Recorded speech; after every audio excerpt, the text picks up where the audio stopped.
You know I'm gonna do time for another man when it haven't been a thing poor lightning done.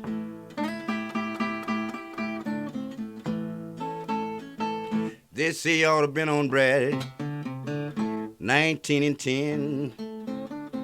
Bud Russell drove pretty women just like he did ugly men. Sam Hopkins was generally known as Lightning Hopkins, and he apparently recorded more albums than any other blues musician.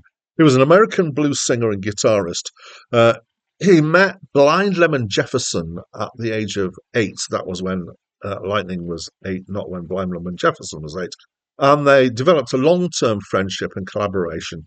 In the mid-50s, he got a contract working with a guy called Wilson Smith, who was a pianist, and the label gave them their nicknames of Lightning for Hopkins and Thunder for Smith. So they were Thunder and Lightning together. That's where the name comes from. His career grew from there, but towards the end of the 50s, he seemed to disappear from sight. Now, at the end of the 50s into the early 60s, there was a thing that happened in America called the folk revival, which was a renewed interest in folk music, and roots music of all sorts of kinds.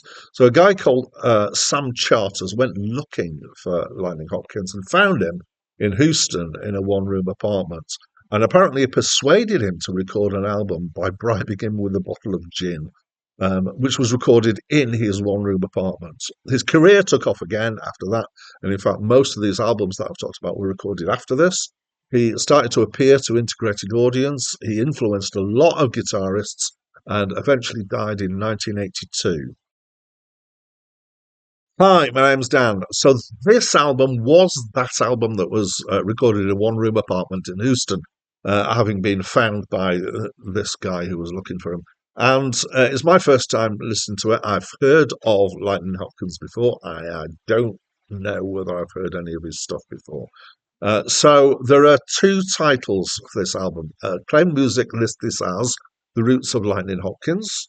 That's not the original title. It was released as Lightnin Hopkins, but then it was re-released later as The Roots of Lightnin Hopkins, and it's been re-released various times with one or other of those two names. When it was first released, it was a huge hit with the folk revival crowd of people. So this is blues.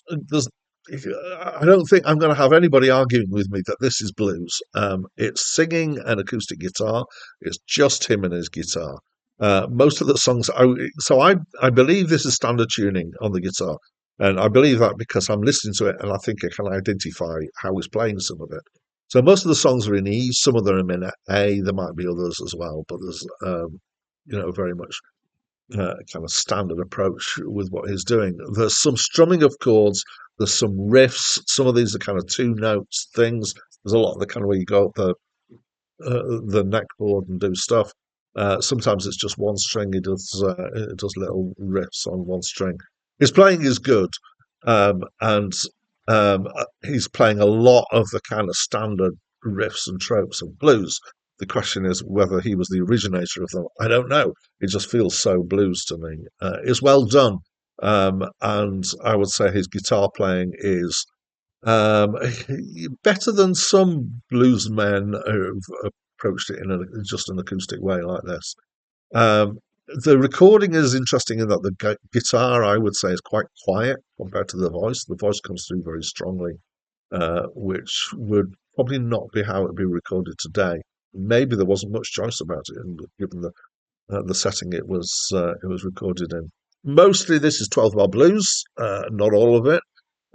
He's got a really loose approach to bars and how long a line is and how big a bar is, which is something that he can do, particularly because he's not playing with somebody else, so they don't have to keep in time. So basically, if he wants to start a line early, he'll do that. If he wants to extend a bit, he'll extend it, and he'll just do whatever he feels like. And so the idea of not having a very kind of rigid set of bars to each line is quite common in American roots music. It comes through in quite a lot in country as well, but this, even by comparison, is very loose on this. His singing is nice. He's got a rich voice. Sometimes he talks, but his voice is great. He's got a strong bassy voice, and it suits what he's doing well. There's also a little bit at times, a little bit of a chuckle in his voice, which is nice. He wrote most of the songs, apparently. I know there is a whole thing in blues and traditional blues of claiming that you've written songs, even though you've kind of taken them and adapted from them from other places. There doesn't seem to be, in the stuff that I've read, any kind of contest over any of these songs. I'm guessing it's likely that he did write most of them. There's co-writers on a few, but there are two tracks that it is claimed, according to the listing, that he didn't write. So Penitentiary Blues is listed as traditional, and I've heard that track before. And See That My Grave Is Kept Clean, which is Blind Lemon Jefferson, which was his friend that was mentioned in the introduction.